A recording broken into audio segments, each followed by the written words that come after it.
Hello, Trojan fans. We're joined today by Director of Athletics, Brent Jones, for an update regarding things here involving Troy University athletics. And Brent, starting things off, the most recent news here is the hiring of Coach John Summerall to lead the Troy football program.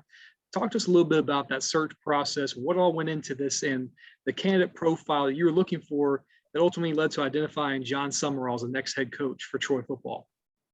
Let me go backwards, Kyle. Thank you for doing this, and thank you to our fans for watching this. But Coach Summerall is a heck of a hire. He is a person with a vision, with a plan, who knows Troy, proven winner, one of the most dynamic recruiters. And at the press conference, you'd run through a wall for him. Had the privilege of doing that on Friday, introducing him to our football team. He's recruited over half our football players as well, and so has a great understanding of the roster management, as well as our commits, as well as some of the holes that we might need to fill. And so I feel really, really good about that. During that process, it was a wide open process. It was very collaborative, extremely thorough, to the point of lasting over 11 days. But the reason for that is I wanted to gain the insight. So spoke to several different constituency groups, including our letter winners group. Had over 55 of our former letter winners on for about 75 minutes to really gain their insight and knowledge on what they would like to see. And then the characteristics of that. Spoke to our team twice, spoke to our leadership council on our football program once to ask about the attributes, characteristics, strengths, and weaknesses of our program. And then anybody that came into contact with did a SWOT analysis of our program, where we're currently at, as well as looked at where we were in the group of five and what we might need to do to even raise the profile. What it came back on was we have amazing trajectory, amazing history, tradition, facilities, and fan base. And so as we worked through this process of 50 targets, 25 targets, and then had over 15 targeted conversations with interviews, and then you work that way down to maybe 8 or 10, and then you work it down again to that final list of 4 or 5 with finalists, was very appreciative of our selection/screening committee. And so with that, they did a phenomenal job of assisting Chancellor Hawkins as well, myself, and really appreciate Chancellor Hawkins, and his leadership during this process has been simply outstanding. But there were 11 grueling days. Didn't get a ton of sleep. But the reason for that is you wanted to do your due diligence. This was open, collaborative, inclusive, and one of the most diverse candidate pool that we've seen. And I think we hit a home run. And I think you've seen that so far with the fan reaction, with the players' reaction. And I'm still getting emails right now from former players at Troy and at elsewhere, whether that be Ole Miss, Kentucky, or Tulane, that played for Coach Summerall, and just think that he's one of the most incredible leaders and mentors that there is out there. Our fans are certainly excited about seeing Coach Summerall's teams in action this upcoming season. But staying with football and looking back at this past season, great attendance numbers across the board when it came to our home schedule this year for the 2021 football season, ranking second overall in Sun Belt Conference, the most students attendance in the conference as well too. How key is that fan support to make sure that as we jump into the 2022 football season and beyond that, to keep those positive trends moving forward? Spoke to a lot of different candidates who had been on campus, who had not been on campus, had been in facilities, not been in facilities, but there's two things that they talked about: our facilities as well as our fan base. And to be able to have the second highest attended games this year in the Sun Belt Conference, 3 out of the last 5 years, we have set the record. But to be able to have, second in conference, we're the third smallest school in FBS, the smallest community in the Sun Belt Conference, and the third smallest in FBS from a community standpoint. That goes to the power of our fans. That goes to the power of Trojan Nation and our fans being engaged. And I appreciate each and every one of them. Our marketing, our game day atmosphere has been ranked number 1 overall, going back to 2 years ago. And so what we've really tried to do is really heighten our game atmosphere, but really broaden our fan base. And I think we've been able to do that. And so I'm so appreciative of our fans. You look at the South Alabama game, you look at Louisiana, you go back and look at some of the home games we had versus Liberty. I mean, those were incredible experiences. Getting to speak to Ian McCall, who's a friend of mine at Liberty, who pulled me aside right at the end of the game as they pulled away, saying this is one of the most incredible experiences that I've ever been around.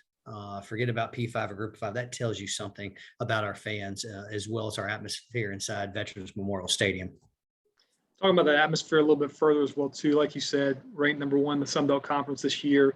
Part of that was there's a lot of new things that were added this year, but also throughout the season, listening to the fans and hearing their feedback as well too. What are some of those things that really stood out to you this past year that were either new things added at the beginning of the season or things that were added throughout the duration of the season? Well, I'm gonna go back and probably not answer the question completely, but through our football coaching search process, we were very collaborative. We wanted to hear from our fans, and so we wanted to hear from our football players as well. And so we really did a deep dive. That's the same thing that we took into a place for football season this year. We realized after game one, we had some concession issues. We sent out a survey. We changed some things, especially with the concession stands, with prices, as well as with TVs as well. And so we looked at the lines. And so we always want to do better. And so we just want an open, collaborative process. We are in the business of, making sure our events are spectacular. And whether that's visiting other colleges, whether that's visiting professional sports, NFL, NBA, I know your staff does a really good job with that as well. And so we take things from different places and really try to bring them inside Veterans Memorial State. But I would tell you this, we really want to have an open dialogue and be very transparent with our fans on our game atmosphere and how we can be better. This past year, seeing record numbers of donations within the Trojan Warrior Club and philanthropic giving, what has been the catalyst behind these positive returns, if you will, in terms of the donations being made, and how are those gifts being utilized through the Trojan Warrior Club? Well, I feel like I'm saying thank you a lot. Thank you to our fans. Thank you to our letter winners. Thank you to our football team. But thank you to our donors. Donors have stepped up time and time again. 100% increase since 2019. Simply outstanding. And so we've released several different campaigns. Some from the Diamond Club 2 years ago, or a year ago, I should say, to the Circle T for men's and women's golf, to now this Football Excellence Fund, to the Drive to 1887 that we'll have completed in the next 3 months. And the Drive to 1887 is this: it's having 1,887 donors that provide financial resources to Troy athletics. And so again, if you haven't joined, I ask you to step up and continue to do this, make a difference. But our fans have been simply incredible and outstanding. And we're already halfway there to our goal by December 31st for our Football Excellence Fund. Talking about that Football Excellence Fund a little bit further as well too, just launched this, different levels in which fans can give, starting at $1,000.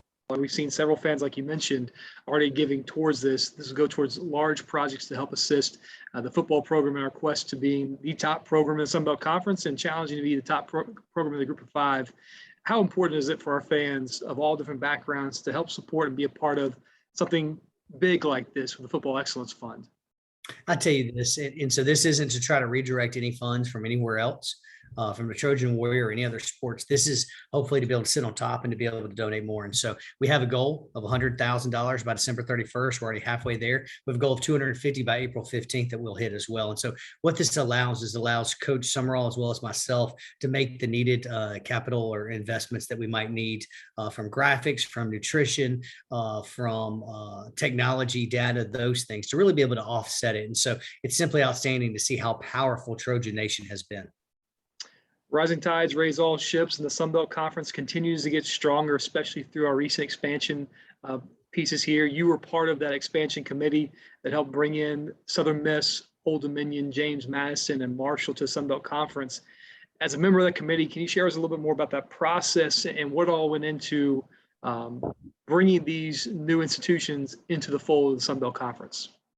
I was honored to sit as one of the ADs on the expansion committee under the leadership of Commissioner Keith Gill. We also had some CEOs as well. And so really spent about 6 weeks to 8 weeks really trying to figure out who fit our profile. And one of the things I would say is the Sun Belt Conference is going to come out of this stronger than anybody, in my opinion. The Sun Belt Conference was very strategic.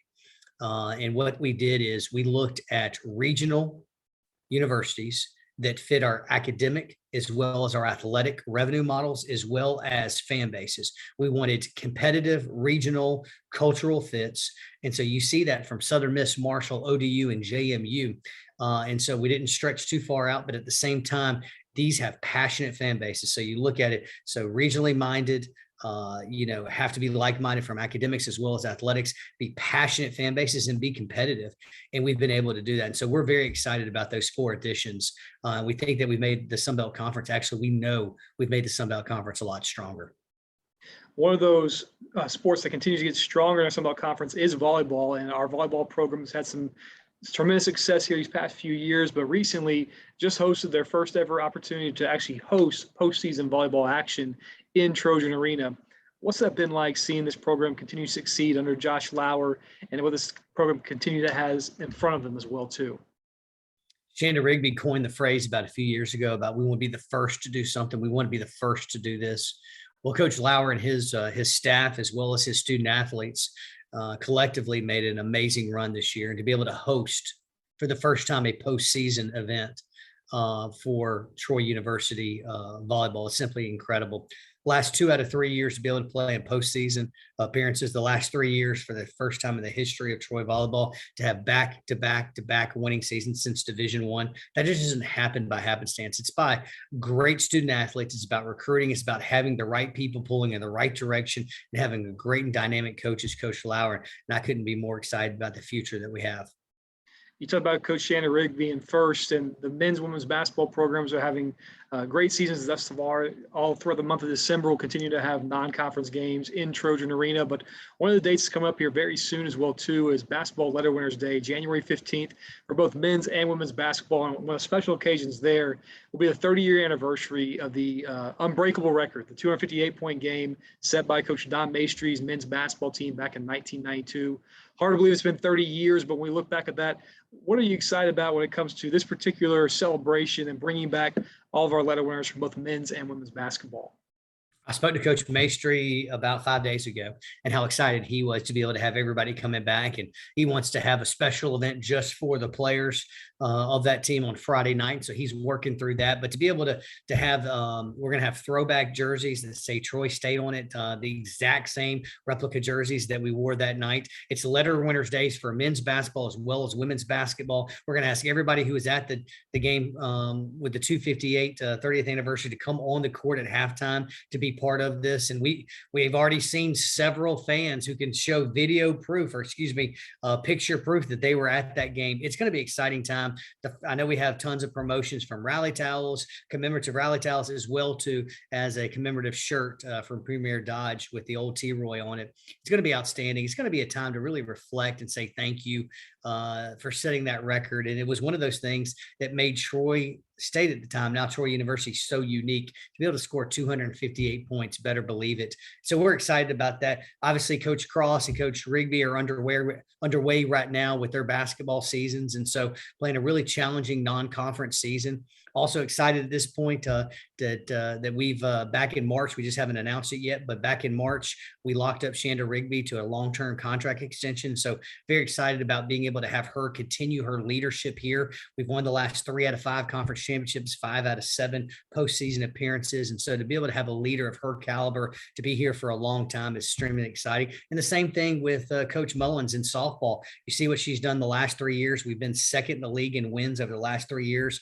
Postseason appearance this past year, first time in 25 years, defeated 3 top 25 teams, made it as at large, hosted the Sun Belt Conference softball tournament, be able to have her locked up as well in a long-term contract. We're excited about the future. We talked about volleyball. We talked about baseball, women's basketball, men's and women's golf, or especially men's golf has had the best fall season we've had going forward. And so in about 4 or 5 years. And so, really with this hire of our football program, we think all the way around, you feel that energy, you feel that passion from our fan base. And now as we transition into men's and women's basketball season, I encourage everybody to come on out for Trojan Arena. And final question, we're about a little bit more than 2 months away. You talk about Trojan Arena and basketball taking place, but baseball and softball season will be here before you know it. Building off great success of last year's softball run to the postseason. 4 teams from our conference go into the postseason, and that's our first time to go as an at-large bid to the NCAA regionals. And then baseball, the first year under Coach Skylar Meade. Season tickets are on sale right now for that as well too. Talk a little bit about both of those programs in terms of baseball and softball, and just the excitement level coming into the month of February when those teams begin their seasons. Excited about the spring season. Obviously, we talked about transitioning into the winter. We'll have a first pitch banquet that's going to be coming up or coming out relatively soon, where we're going to do the same thing we did with the basketball tip-off the last 2 years. That will really get everything started for baseball and softball. But the sky's the limit. Our softball team returns, I believe, every starter set 2. And so we're excited about seeing their progression. The Sun Belt Conference received 4 bids, 3 at large last year in softball. And so it's one of the most competitive leagues. You can only imagine what we're going to be bringing in when we bring in ODU and JMU. JMU last year obviously finished 3rd in the nation, went to the College World Series. And then from a baseball standpoint, our league continues to get better. Southern Miss top 25 program. Old Dominion was a top 15 program. Coach Meade, he went on the road this past fall, played Georgia Tech and Florida State, very, very competitive. And so we think being able to build off the success we've had last year and continue to go forward, that the spring season should be very well for us. Well, fantastic. It's certainly a great time to be a Trojan, especially with the hiring of Coach John Summerall. Again, fans, you can buy your season tickets online at troytrojans.com/tickets for both baseball as well as football right now as well, too. And we need you on board with the Football Excellence campaign. You can be a part of that by visiting troytrojans.com/FB Fund. Brent, thanks so much for your time today. And fans, continue to stay with us. We'll be with more information in the future as well. Thank you so much.